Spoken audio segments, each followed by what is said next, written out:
होने को तो प्यार पहली नज़र में हो जाता है, पहले एहसास में हो जाता है, पहली छुअन में हो जाता है। मुश्किल तो उसके बाद का रास्ता होता है। बहुत लोग तो इजहार भी नहीं कर पाते। शशांक भी नहीं कर पा रहा था, जबकि उसे कहीं न कहीं ये पता था कि सामने से इनकार आने की उम्मीद बहुत कम है। फिर भी उसका मन उस एक पल से डर रहा था जहां इनकार की थोड़ी सी गुंजाइश होती है। वो क्या है कि वो इस सत्य से वाकिफ था कि लड़कियों को समझना किसी भी लड़के के बस में नहीं है। खैर, अगली रात भी सब प्रोजेक्ट के काम में ही लगे थे। ऑलमोस्ट कंप्लीशन पे था। हालांकि अपने टाइमलाइन के हिसाब से शशांक लेट था, लेकिन 2-3 दिन प्रोजेक्ट सबमिशन डेट एक्सटेंड हो जाने की वजह से सब निश्चिंत भी थे। रात के 3:30 बजने को थे।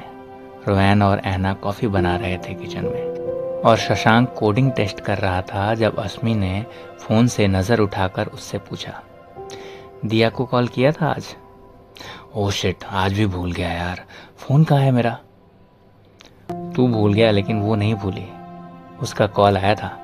अश्मी ने फ़ोन उसकी तरफ बढ़ाते हुए एक मिस्टीरियस स्माइल के साथ कहा। तो मुझे बताया क्यों नहीं? मैंने सोचा आज मैं बात कर लेती हूँ।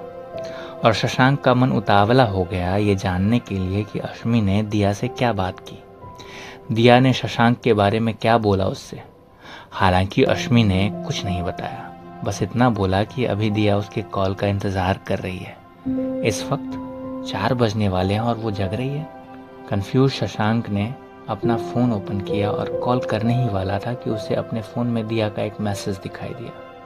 लिखा था, don't call me, meet me in the park near my home at 5 AM। I will wait for you there. Shashank ने कंफ्यूजन में कई बार मैसेज को पढ़ा।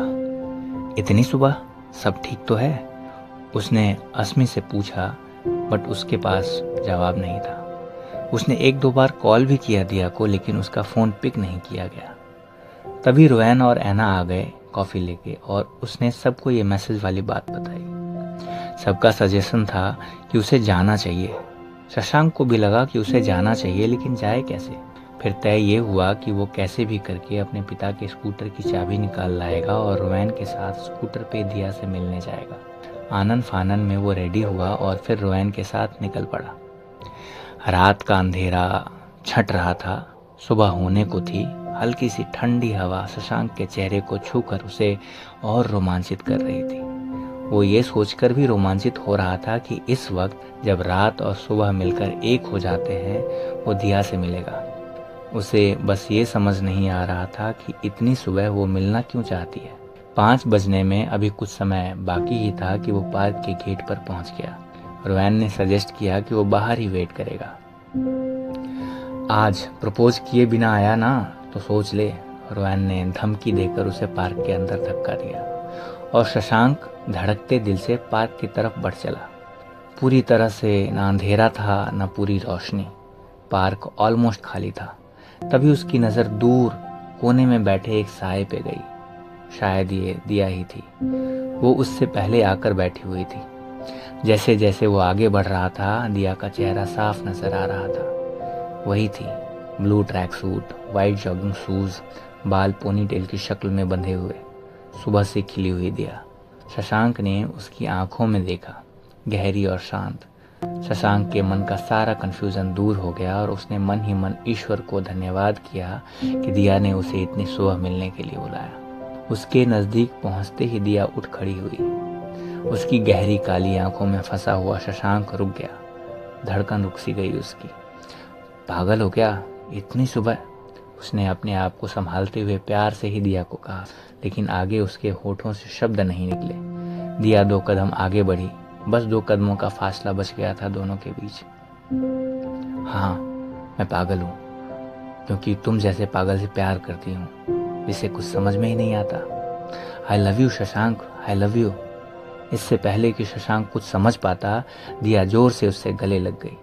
इस तरह जैसे उसे डर हो कि उसने अगर छोड़ दिया शशांक को तो शशांक गायब हो जाएगा। और फिर उसके कहे शब्दों ने अपना जादू दिखाया।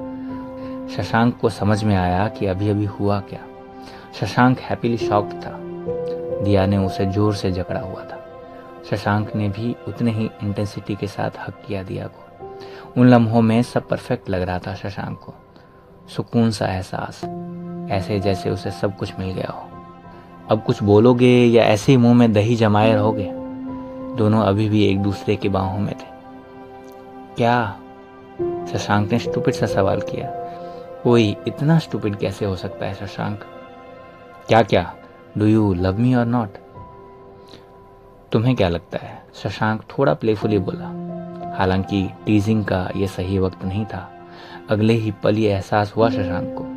दिया ने एक झटके में उसे छोड़ा और मासूमियत भरी आंखों से उसकी तरफ देखा।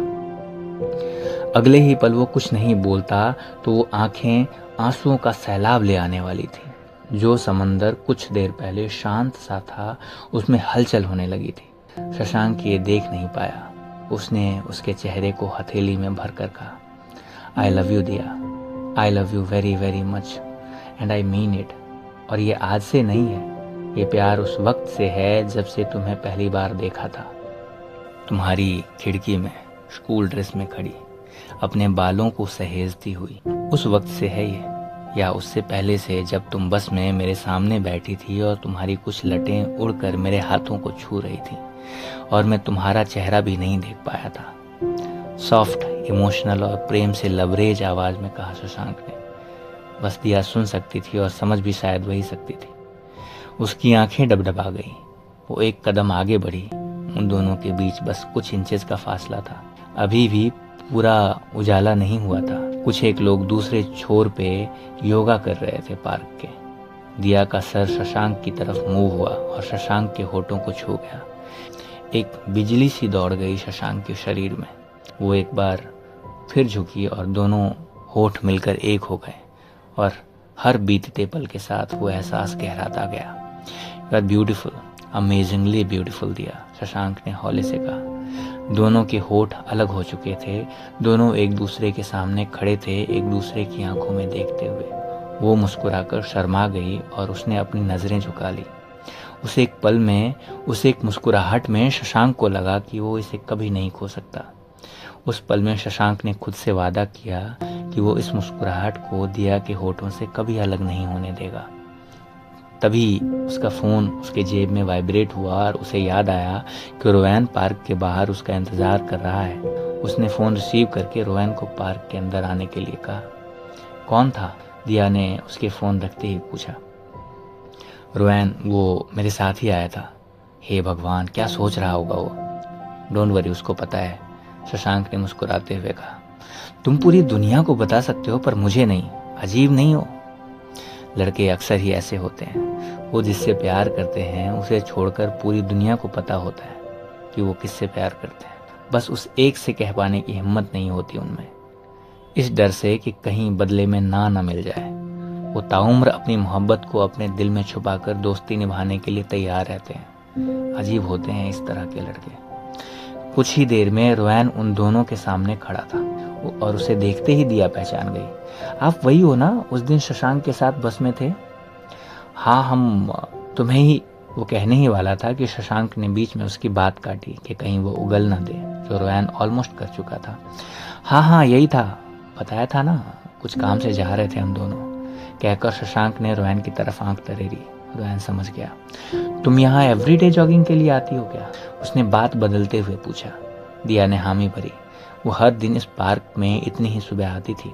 कुछ देर बात करने के बाद शशांक को याद आया कि अगर स्कूटर पापा के जगने से पहले घर नहीं पहुंचा तो फालतू का बखेरा होगा। और तीनों ने एक दूसरे से विदा ली और वहां से निकल गए। रास्ते में शशांक ने रोवैन को सब कुछ बता दिया, बस किसिंग वाली बात को छोड़कर। रोवैन उसके लिए खुश था। दिन था 5 मार्च 2010। शशांक के जीवन में खुशियों की शुरुआत हो चुकी थी। वो खुशियां जो उसके लिए मेहमान बनकर आई थी। कितने समय के लिए, ये सिर्फ समय को ही पता था। आगे क्या हुआ जानने के लिए जुड़े रहिए इस कहानी से, जिसका नाम है सामने वाली खिड़की, जो कि मेरे ही novel the girl next window पे बेस्ड है। आप इस कहानी को ई बुक के रूप में भी पढ़ सकते हैं। पेपर बैक जल्द ही।